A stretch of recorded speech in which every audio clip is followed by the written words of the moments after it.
Do you know where the happiest place in the world is? Disneyland. With a long wait to get into a ride and very expensive fees, many are no longer happy. So where in the world? s- So where in the world is the happiest place? Finland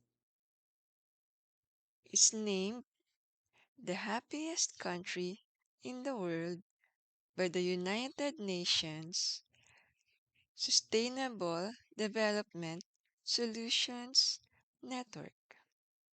But we don't need to go to Finland to be happy. We can follow their lead by living with nature. Go out often and use gadgets less.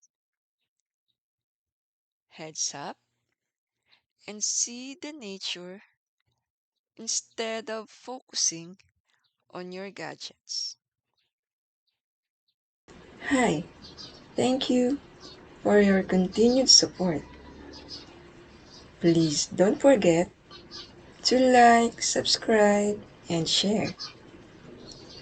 If you have any questions, suggestions, or comments,